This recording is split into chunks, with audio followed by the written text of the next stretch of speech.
10h03, on est avec vous, je vous le rappelle, pour tout le week-end, pendant 50 heures de direct avec vous, un petit peu moins de 50 heures, on va pas exagérer, mais on est avec vous tout le week-end pour parler de plein de sujets différents. Tout à l'heure, on avait la matinale, cet après-midi, on a des conférences, du speedrun en direct, on aura du coaching en direct, ça va être incroyable, on a vraiment plein de conférences à la suite. Thibaut, ça va toujours?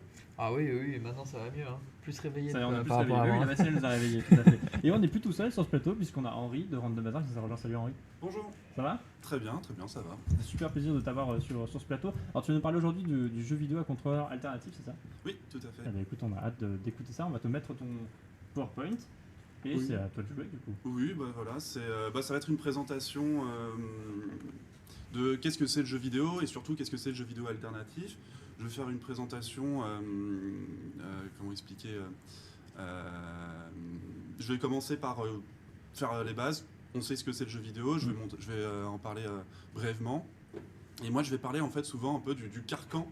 Le carcan jeu vidéo, c'est ce qu'on connaît, écran manette.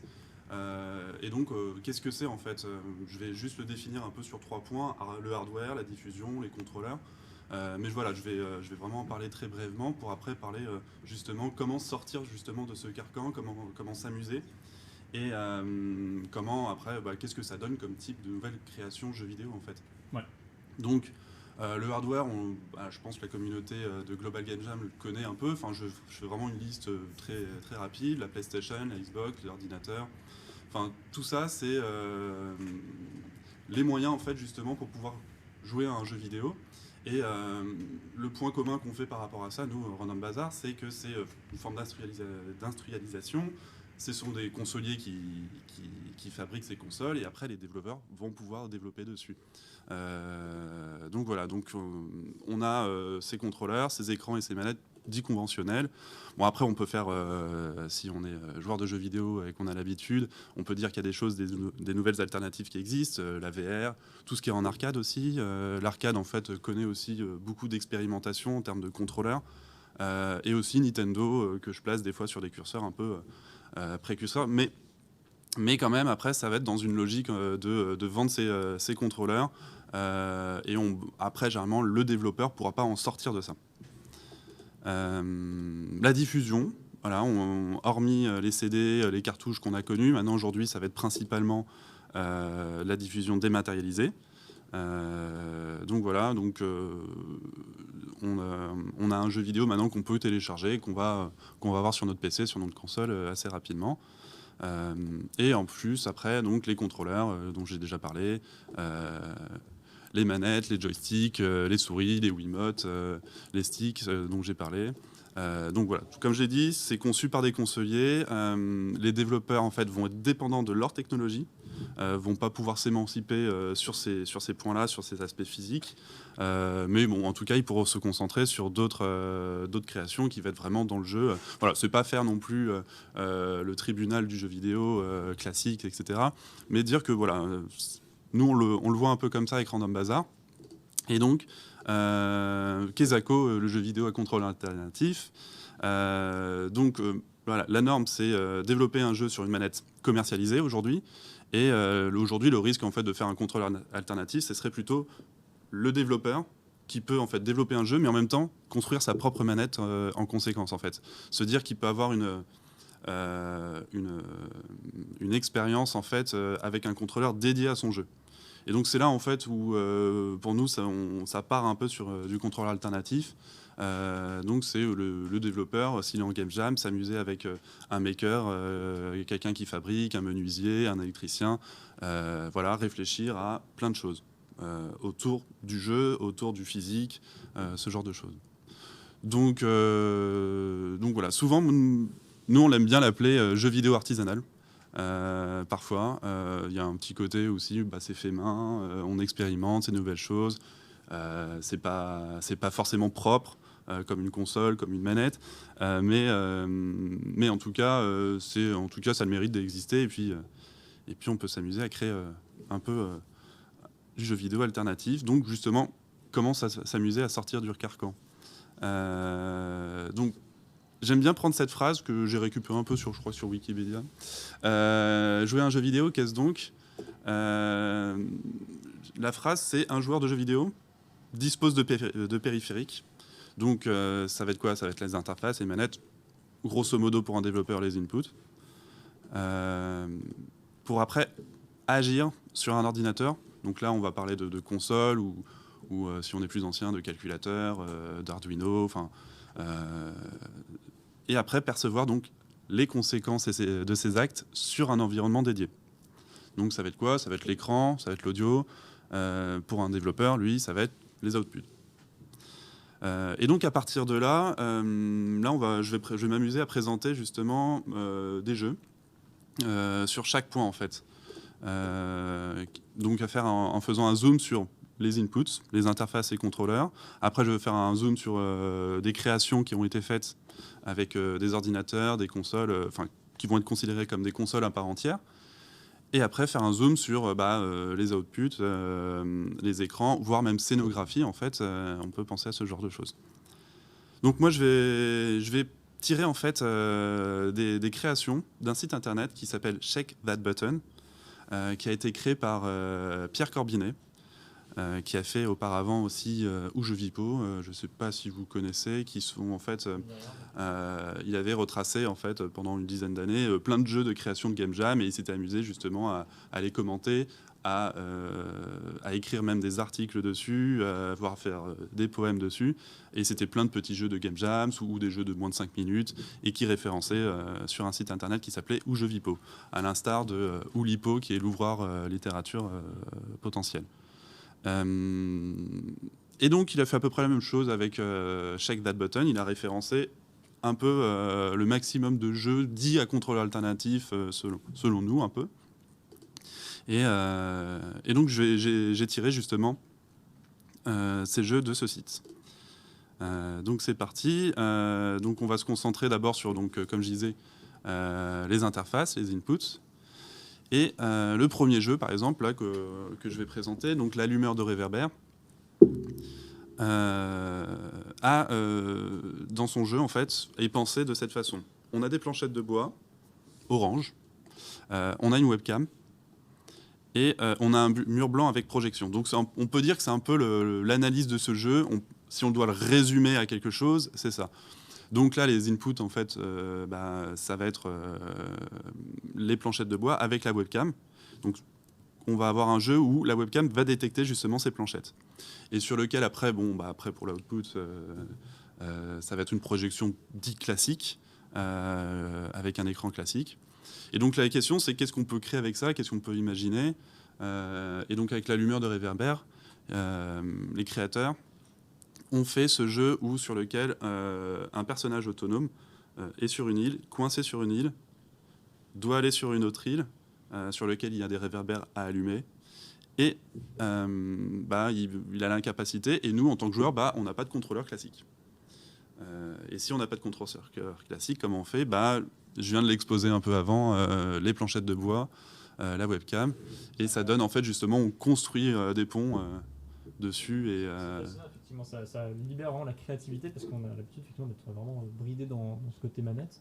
C'est fascinant comme idée. Ouais. Donc après, une petite vidéo pour présenter. Avec la vidéo, en tout cas, on peut vraiment voir un peu la magie. Donc, je crois qu'il n'est pas encore sur Shake That Button, mais en tout cas, nous, Random Bazaar, on le diffuse justement. Et en termes de questions de diffusion, on en reparlera à la fin, justement. Ouais, c'est incroyable. Oui.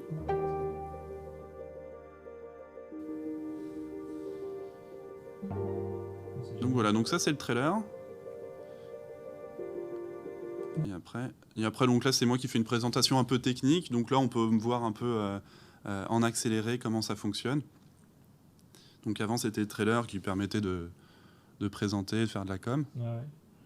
Et donc voilà, donc on peut justement s'amuser à construire des ponts de cette façon. C'est incroyable vraiment ce pont entre le monde réel et le monde virtuel, c'est génial. Et ça, est-ce que c'est considéré comme de la triche, là, ce que tu viens de faire? Il n'y a pas de règle en fait. Alors pour certains oui, pour les puristes qui vont dire non, il faut construire des ponts, on fait des ponts. Après voilà, l'idée c'est vraiment de s'amuser avec un objet.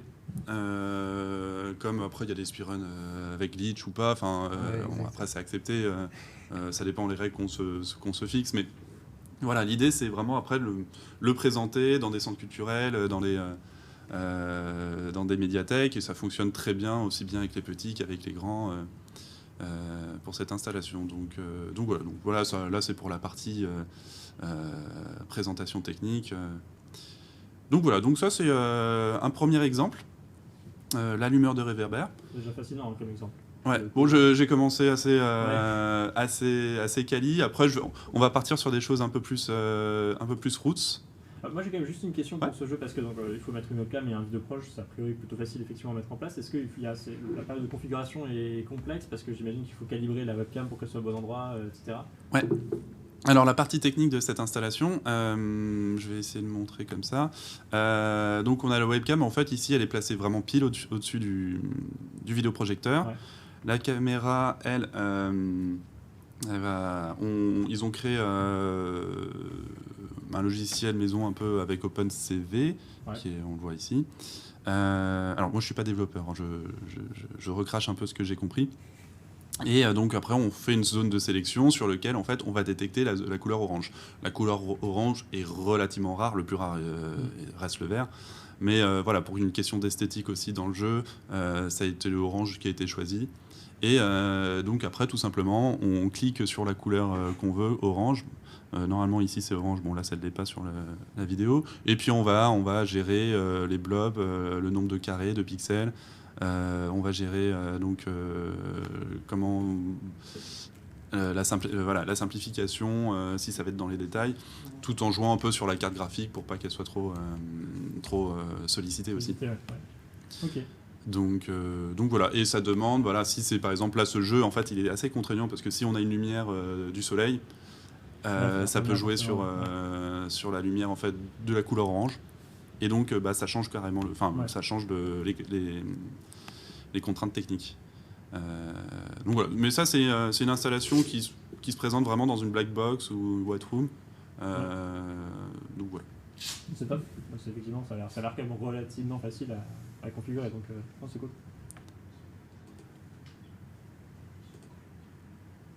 J'essaie de passer au-dessus.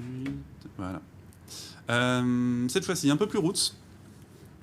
Toujours un peu sur le zoom des contrôleurs.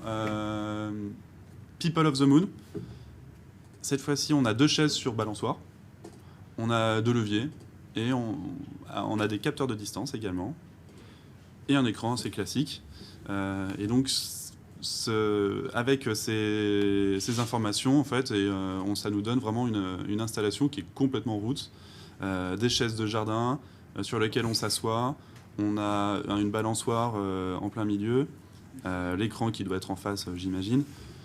Et on a 2 joueurs dans un jeu coopératif qui doivent voler, dans mes souvenirs, un avion et aller sur la Lune. Et les capteurs de distance, eux, sont utilisés justement, je ne sais pas si avec la souris vous pouvez voir. Si, on voit la souris. Ouais. On voit là vos souris. Il y a les capteurs qui sont ici et qui permettront de connaître en fait la distance justement de la chaise en hauteur pour après avoir une information pour l'ordinateur et après faire son jeu en fonction de cette valeur. C'est trop bien. Ouais. Ça me fait penser à du It Takes Two, mais en vrai. Alors j'ai pas joué au jeu, mais là c'est vraiment l'idée d'être à 2 en collaboration et d'avoir vraiment quelque chose de physique. J'imagine que les personnes qui ont créé ce jeu se sont dit ce serait bien de se poser la question si on pouvait vraiment élever le corps et donc après qu'est-ce qu'on fait comme type d'installation, comme type de contrôleur sur ces questions. Donc l'imaginaire commun, ça va être assez simple, la balançoire. Là, j'imagine ils avaient un pote menuisier qui savait faire et ils ont acheté des poutres qui correspondent. Je pense pas que... Enfin, si en 48 heures, c'est possible, ce genre de choses. Après, il faut être déter, comme on dit. Clairement, pour le coup, il faut déterminer, mais il faut le matériel aussi. Le construire en 48 heures, ça va, après développer le jeu aussi. Oui, c'est ça. C'est 2 équipes. Mais voilà, là, je vais beaucoup me concentrer sur les contrôleurs, je vais peu parler du gameplay, ce genre de choses. Mais après, il est possible d'avoir des choses simples. Donc, une présentation vidéo. Hop.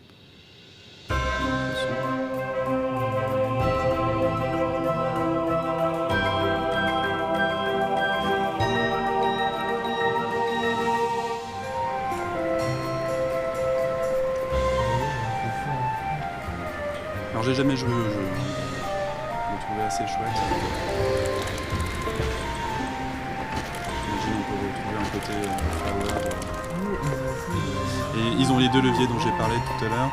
Alors je sais pas si les leviers sont un input ou si ça leur permet justement de se lever ou pas. En fait, c'est là où j'ai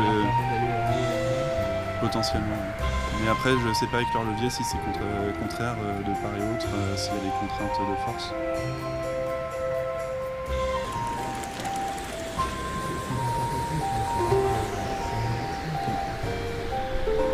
Donc ce qui va être cool aussi que c'est présenté, donc le joueur va déjà avoir déjà une scénographie en soi, c'est-à-dire qu'il va avoir les balançoires, il voudra y aller, ça invite justement parfois un peu plus qu'une simple manette, c'est pas pour dénigrer la manette, mais ça invite autrement en fait aux jeux vidéo. Voilà. C'est vrai qu'on n'imagine pas du tout le jeu comme ça, c'est vrai que moi, le jeu n'est pas mon domaine à la base, mais là ça me donne envie de jouer. Ouais. Du coup, là vraiment... Pour que tu dises ça, c'est rare. Oui. La discipline du rectangle, cette fois-ci, ça a été développé par One Life Remains. C'est un peu les doyens français du jeu vidéo alternatif artistique. Et cette fois-ci, ils utilisent une Kinect, le corps et un écran. Facile. Une idée ? Là, pour le coup, non, je sais pas, mais... Un laveur de vitre. Et donc, la discipline du rectangle, là on le voit donc sur cette photo en exposition, on a une personne, un rectangle, et on a la Kinect qui doit être ici, je pense, qui détecte et qui montre tout ça. Et le but du jeu est de pouvoir rester dans le rectangle qui lui se déplace. Ok. Et je vais montrer tout de suite la vidéo. Donc là c'est Kevin Le Sueur.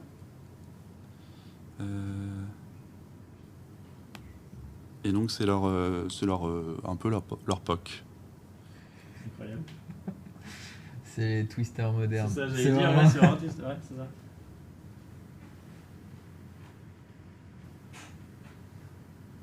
Incroyable. Comment s'occuper pendant le confinement, hein, c'est un peu...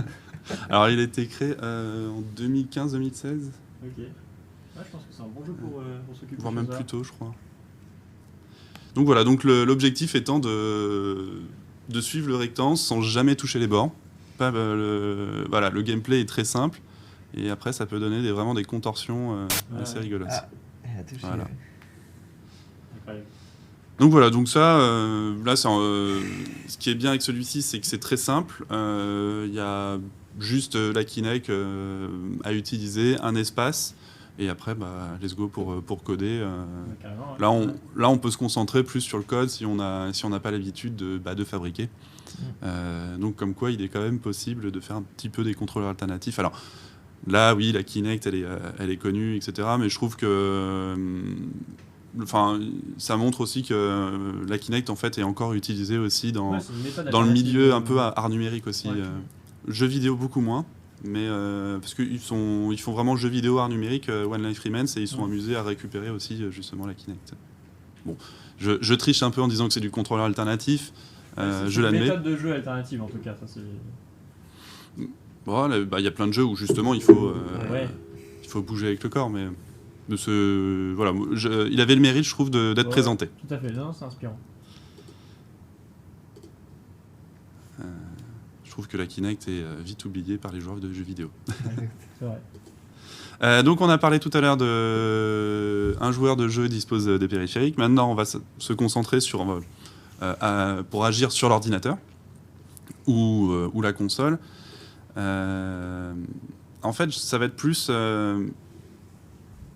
des makers qui ont créé carrément une console, en fait, ça va être plutôt cette idée-là. Et je vais partir sur la Living Orb, qui, elle, en fait, si on doit la résumer, c'est une sphère, des LED, un accéléromètre, un gyroscope à l'intérieur, et un Arduino. Et ça donne une nouvelle console de jeux vidéo, en toute modestie, parce qu'après l'industrialisation n'est pas forcément là, mais ça donne en fait une installation comme celle-ci. On a les LED qui permettent justement d'être un écran, d'être la output. On a à l'intérieur donc l'ordinateur Arduino. Et on a donc après vraiment l'objet tangible, la sphère, qui va être aussi à la fois le contrôleur. En fait, la console est à la fois l'écran et le contrôleur dans cette installation. Et à l'intérieur, pour capter tout ça, puisqu'on va la retourner, il y a l'accéléromètre et le gyroscope. Et donc, Jonathan Giroux, le créateur, justement, s'est amusé à faire ça et s'est dit, bah voilà, on a ça et on peut créer plein de mini-jeux avec. Donc il a créé un espèce de Snake avec les LED. Il a créé un labyrinthe. Il a créé plein de petits jeux grâce avec ce format-là. C'est très très beau. On dirait presque un instrument de musique futuriste. C'est vraiment chouette. Ouais, c'est vrai qu'il y a un peu ce côté-là. Ça me fait aussi beaucoup penser à Nanolith, c'est panneaux lumineux. Ils ont sorti une télécommande où on peut retourner comme ça pour contrôler la luminosité, enfin qui utilise le même principe de gyroscope dans une sphère. Et ça me fait penser à ça aussi. Donc pareil, une vidéo. Hop. Je crois qu'il n'y a pas besoin de... Je ne vais pas mettre le son parce qu'il parle par-dessus. Donc voilà, donc là, il est c'est pas le modèle en bois, c'est le modèle en polystyrène. Il a fait plusieurs essais. Ouais, c'est très travaillé d'ailleurs, le côté esthétique extérieur même du... Ouais. Il a utilisé des petites pièces en PVC un peu opaques pour éviter d'avoir la LED tout de suite dans l'œil. Ouais. Donc là, c'est le labyrinthe qu'on peut voir. Donc en fait, la personne est de lumière jaune. Le chemin apparaît. On a un brouillard de guerre qui est un peu en dessous. Comme ça permet aussi d'économiser un peu aussi d'énergie. Donc, parce que c'est sur batterie. Ouais. Il a créé ses propres batteries. Et donc là, la sortie, elle est là. Et donc il a réussi. Et donc là, il passe au prochain niveau, etc. Donc, ça va être plutôt le Snake. Donc là, ils passent la balle dès qu'ils ont attrapé une pomme. L'objectif étant, j'imagine, de prendre la prochaine pomme en passant à son voisin. Ouais. Enfin, je trouve ça dingue d'avoir l'axe Z en fait de la dimension dans le contrôleur. C'est vraiment rigolo.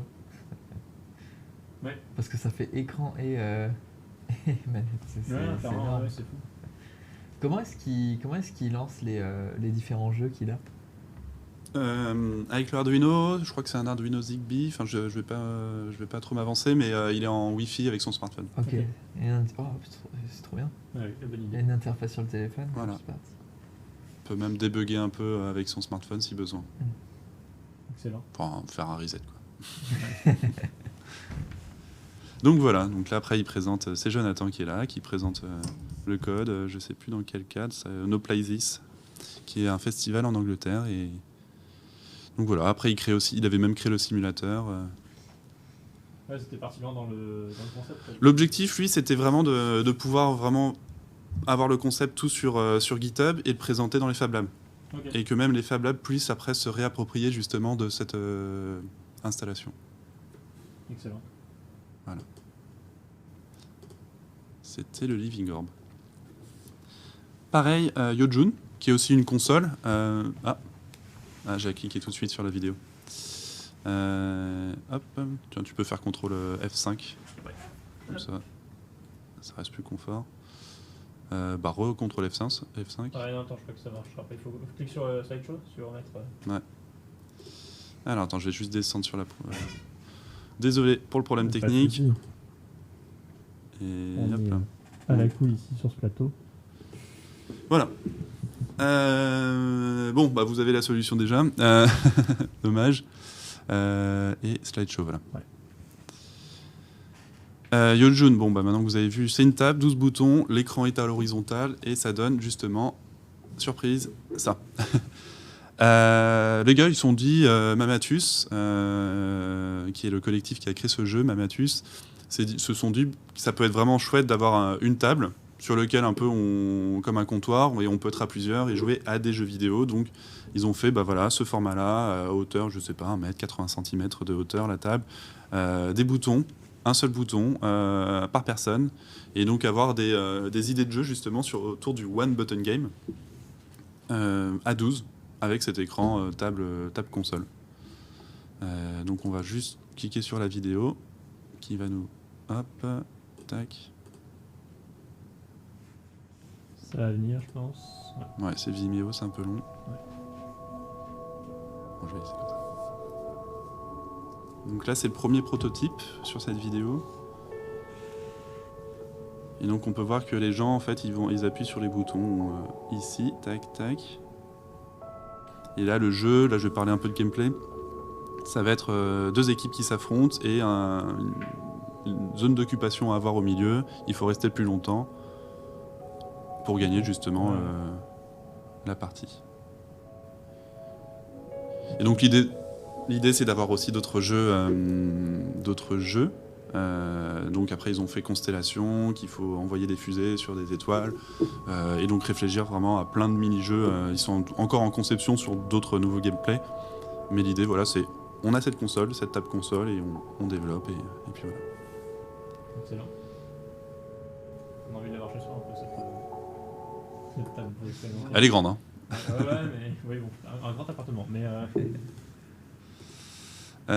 voilà. Donc on a vu les consoles maintenant, et je reprends la phrase, et percevoir les conséquences de ces actes sur un environnement dédié, écran, audio, donc les outputs.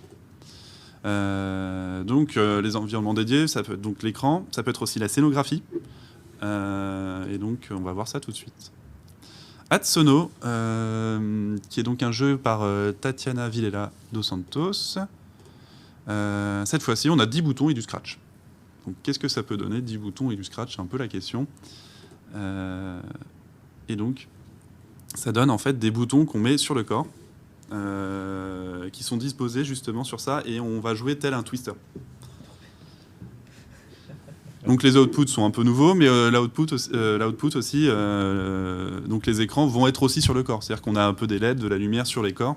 On a aussi donc cette scénographie, en fait, on est obligé de mettre justement une combinaison pour pouvoir scratcher tout ça. Il y a un petit côté cyberpunk avec tous les câbles qui nous dépassent. Donc voilà, donc ça c'est Adsono, et on va voir une petite vidéo. Ah, il n'y a pas le son. Bon là c'était au bateau phare à Paris, avec Guillaume Noisette derrière qui est le développeur.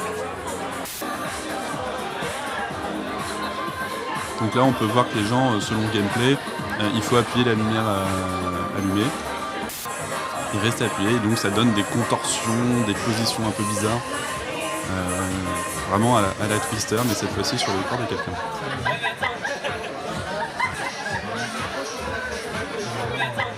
Être bien pote avec les gens avec qui on joue. Ou justement, tu ne connais pas la personne. Bon, c'est pas pour moi ce jeu, je pense. Ouais, clairement. Donc voilà, donc ça c'est de Tatiana Villela. On va en parler un peu à la fin. Sur la scénographie toujours, Edgar Rice Soirée. Cette fois-ci on utilise 20 PS Move. Donc c'est pas un contrôleur alternatif, on est d'accord. Mais bon, on va contourner un peu son usage grâce à du fil. Donc je vous montre tout de suite la vidéo. Enfin la photo, donc ça donne ça. C'est-à-dire qu'en fait les PS Move, au lieu de les avoir tout le temps en main, cette fois-ci ils sont mis à disposition en l'air depuis le plafond. On a 20 PS Move et l'objectif dans mes souvenirs, j'ai jamais joué au jeu, mais il faut toujours que on choisit par exemple le rouge, il faut qu'on ait toujours dans nos mains la PS Move rouge. Et donc effectivement avec le temps ça va changer, donc après on va je crois que lorsqu'on a la PS Move dans la main pendant par exemple le rouge, ça dure 10 secondes et au bout de 10 secondes en fait le rouge s'épuise, va changer de couleur et c'est pas notre couleur, donc il faut aller sur une autre couleur rouge. Et donc on va un peu s'agripper à chaque fois un peu à la Tarzan à 4.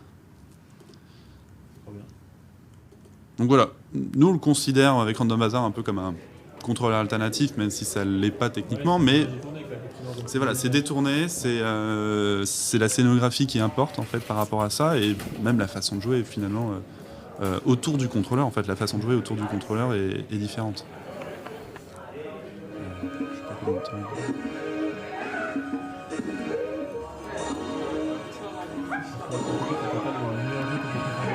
Alors, oui, effectivement, les contrôleurs alternatifs en temps Covid, ça a été compliqué. Hein.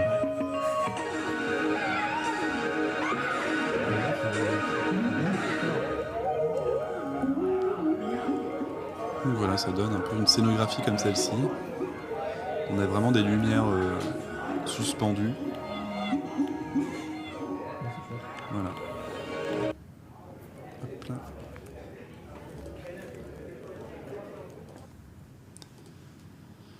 Et ça, c'est mon préféré. Starpiercer.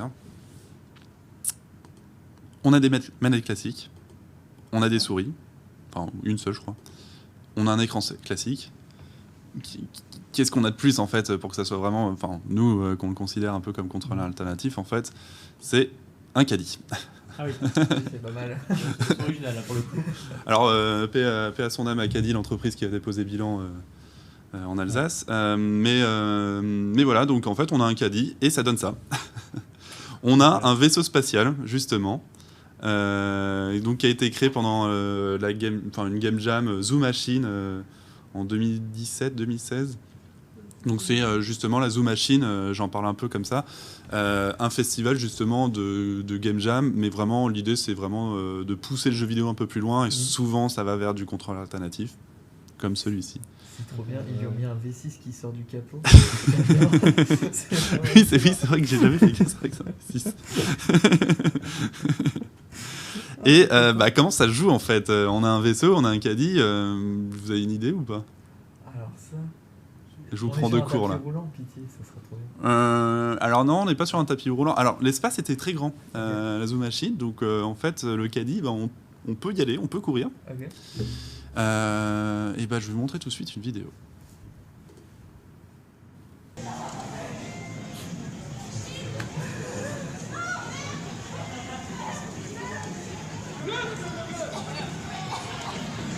Donc voilà, on peut voir que donc ici c'est Pierre Cordinet que vous pouvez voir, qui vient de tomber, qui est donc la personne qui a fait Shake That Button, qui est en train de courir à côté du vaisseau, à deux. On a une personne qui pousse le vaisseau, qui a dans ce vaisseau, donc voilà, il a élevé le moteur du V6 pour accéder à quelque chose, mais en poussant donc le caddie, en fait, la personne est le pilote de ce vaisseau. Et on a pu le voir. C'est ça. Et on peut le voir, en fait, là on a l'écran qui est ici, et le pilote a toutes les informations et doit annoncer en fait ce qui se passe à ses deux coéquipiers. Et en disant j'ai un problème sur le moteur de droite, il faut faire le code XB. XB, pour les joueurs qui ont l'habitude, on sait que c'est des touches de contrôleur de la Xbox. Et après, ça va être moteur de gauche, rond carré. En soulevant le moteur V6, à un moment donné, on le voit un peu plus là. Ici, en fait, il y a une calculette avec des codes. Donc voilà, tout est pensé vraiment, le vaisseau est en crise et il faut le sauver à tout prix et durer le plus longtemps possible, vivant en fait. Et la question qu'on peut se poser, c'est comment ils ont fait, pourquoi pousser le caddie en fait. En fait, dans le jeu, là, on voit qu'il y a une petite lumière en dessous du caddie qui est là. C'est la souris. Okay. Ah d'accord. Et donc dans le jeu, ils se sont dit, la souris, il faut qu'elle soit toujours en mouvement.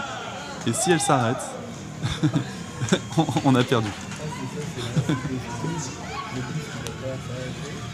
C'est ça. Et après, je crois qu'ils ont même réussi à avoir un peu un système de vitesse sur la souris, donc il faut accélérer au moment donné. Il faut... Donc c'est un jeu. Enfin, ça reste hyper physique en tout cas. Moi, je me rappelle de l'avoir joué. Enfin, j'ai hurlé de rire. On était exténués. Enfin, c'est fatigant comme tout. Et donc à partir de là, oui, nous on le considère vraiment comme un contrôleur alternatif parce que toute la scénographie est pensée et amenée vers justement à sortir un peu de ça, quoi.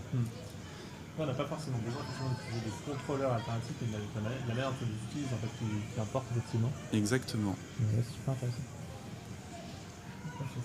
Ouais, moi je veux jouer à ça. Mais je me dis ça doit être impossible parce que déjà quand on le fait sur le téléphone, juste toi en face de moi, c'est déjà super compliqué. Mais alors si tu cours en même temps, c'est...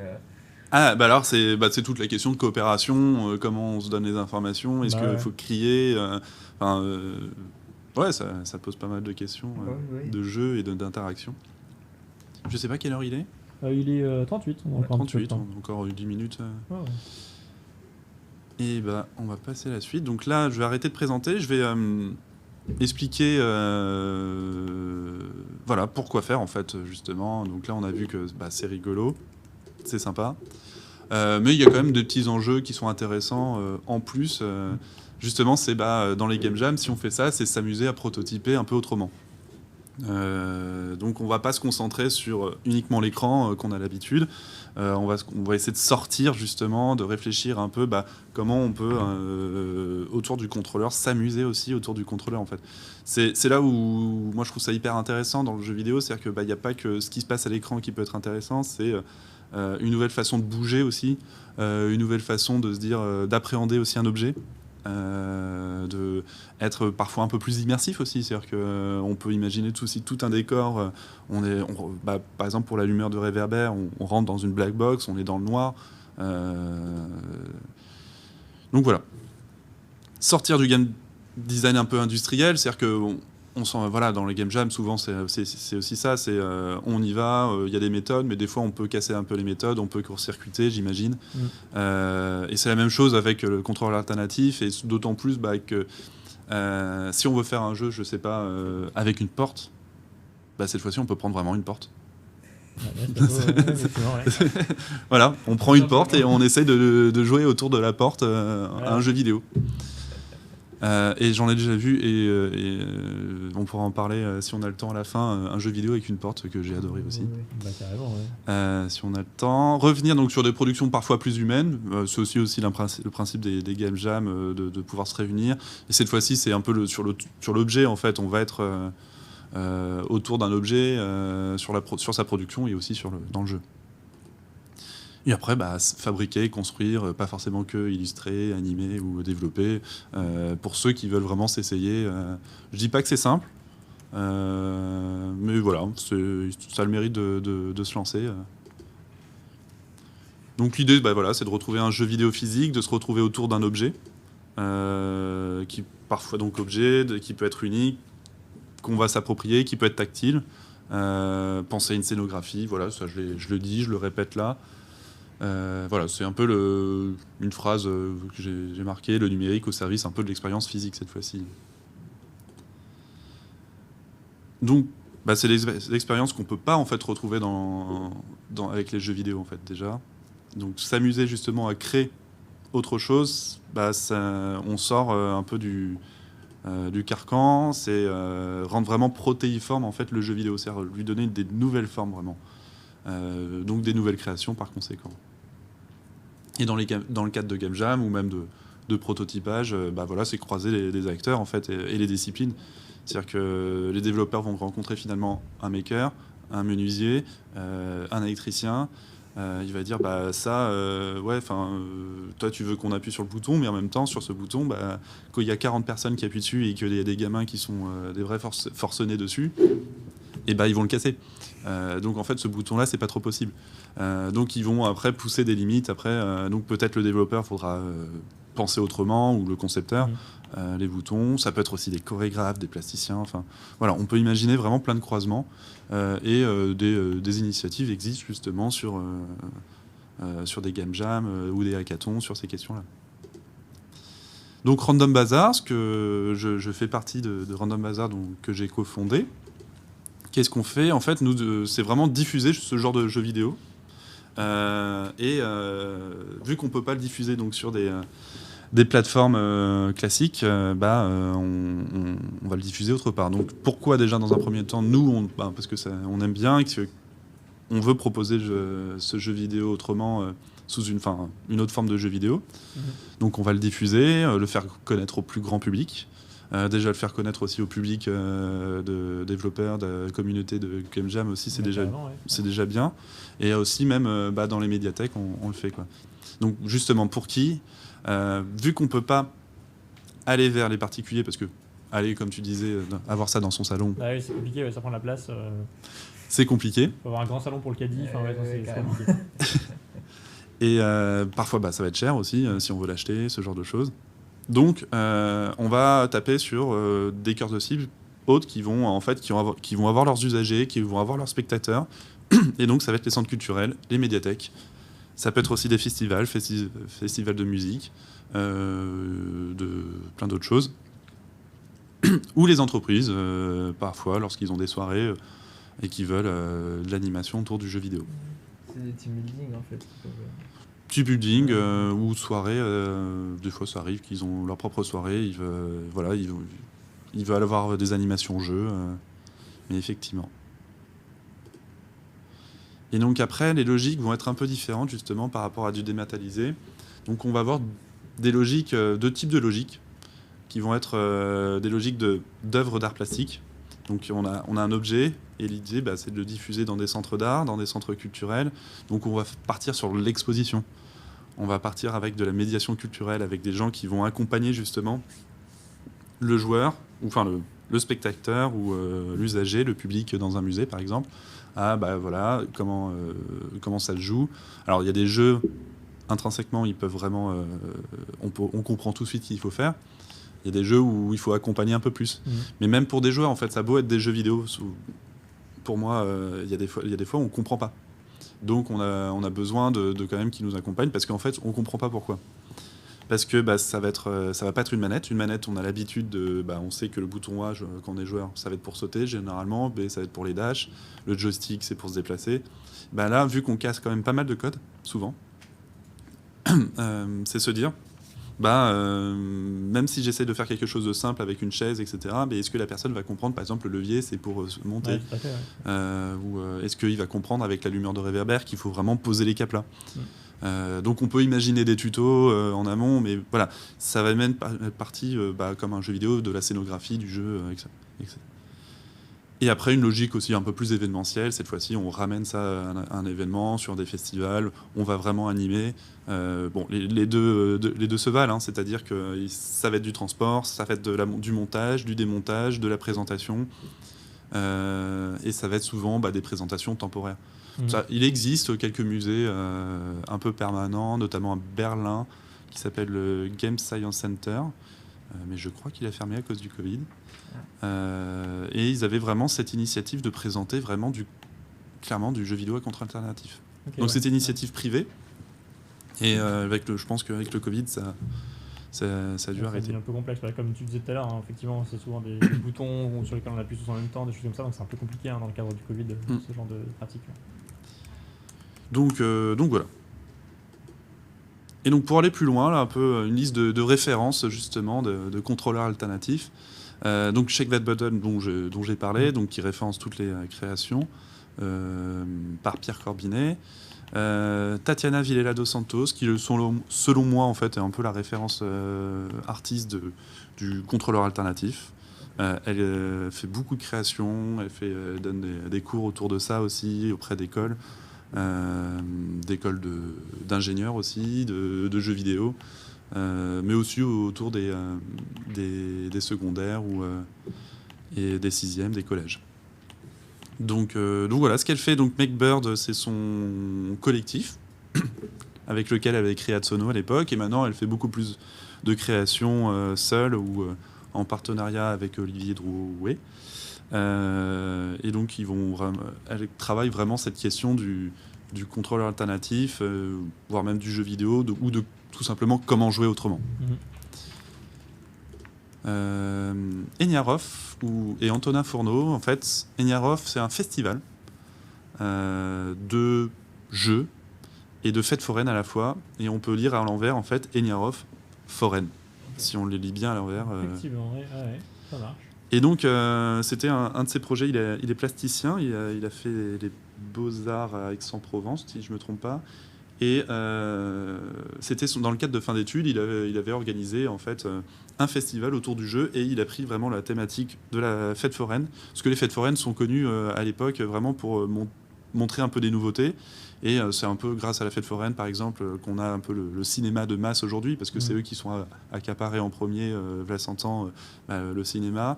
Et donc ça a toujours été, selon lui, un lieu d'expérimentation. Donc il a repris ce principe. Il invite plein d'artistes le temps de 2-3 jours pour créer avec des idées préconçues en amont, pour créer après en 2-3 jours, pareil, comme des game jams.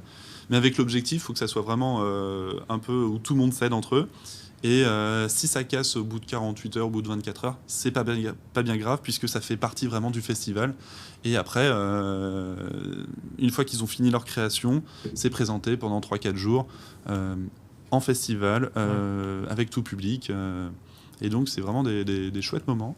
Là, il est en, je sais plus, il est en Amérique latine, je crois, en ce moment présenté à un IAROF avec l'Institut français sur place. Et on a des IAROF à Strasbourg, c'est déjà arrivé, ça arrive. À Strasbourg, non. Il y a eu à Düsseldorf, il en fait partout, il en a fait une bonne quinzaine. À Paris. En fait, il fait ce projet partout où on le demande, justement. Okay, ouais. Ça reste comme une organisation assez conséquente. Bah, j'imagine, ouais. Mais voilà. Donc après, Antonin Fourneau, il fait aussi des créations en tant qu'artiste numérique qui sont assez chouettes, en tout cas. One Life Remains, donc j'en ai déjà parlé avec la discipline du rectangle, qui sont un peu les doyens justement du contrôle alternatif et du jeu vidéo artistique. Alinéaire, qui est aussi un autre groupe, si vous le souhaitez, dont j'ai fait partie là quelques années, et maintenant que le collectif a un peu fini, on est parti sur d'autres choses, et notamment moi, Random Bazaar. Rapidement, dans le monde, il y a Furs, qui a fait énormément d'installations, qui a fait la Paint Station. Je vous recommande d'aller voir Paint Station de Fur. Donc c'est tout simplement un Pong, et par contre les outputs, on a des punitions vraiment physiques. On a le fouet, l'électricité et la chaleur. Enfin, je vous laisse découvrir. Ah ouais. En Alsace, il y a le collectif Basique qui fait aussi des installations que j'ai rencontrées récemment. Rebond d'Histoire, en tout cas, qui est une compagnie de théâtre et qui ont fait un spectacle justement autour d'un jeu vidéo. Et ils amènent justement, c'est un conte, c'est d'abord un conte, et ils voulaient amener justement les joueurs à jouer. Et il a utilisé des contrôleurs alternatifs. Ils ont construit eux-mêmes leurs propres contrôleurs pour pouvoir jouer avec le public sur scène, tout en étant un spectacle conte. Voilà, la liste est non exhaustive, évidemment. Trop bien. Et voilà, donc c'était une présentation assez complète de qu'est-ce que c'est, qu'est-ce qui existe, connaître un peu les formes du jeu vidéo alternatif. Absolument. Merci beaucoup pour cette présentation très complète. Alors, il nous reste encore un tout petit peu de temps, et tu nous as teasé tout à l'heure un jeu avec une porte. Je veux tout savoir. Ah, je l'ai pas. Alors, malheureusement, effectivement, je l'ai teasé, mais je l'ai pas en vidéo. Elle est pas sur Share That Button, mais le principe, pour l'expliquer, il y a une porte tout simplement qui est au milieu, et ça se joue avec un seul joueur. Et il n'y a que de l'audio, il n'y a pas d'écran, il n'y a rien de tout ça. Okay. Et en fait, dans les mécaniques, c'est soit on ouvre la porte, on ferme la porte, déjà 2 inputs, et après, les autres inputs, c'est soit on est au côté droit de la porte, soit on est au côté gauche de la porte. Donc ça fait input ici, et donc on peut soit l'ouvrir et être un côté, soit l'ouvrir et être de l'autre aussi. Et en fait, tout se fait à l'audio. C'est-à-dire qu'on commence à un endroit qui est le côté droit, et l'audio est stéréo, donc côté droit, côté gauche. Et en fonction du son, donc ça peut être un toc toc toc, et donc on ouvre la porte, et la personne va parler en disant « Eh, viens, j'ai quelque chose à te montrer ».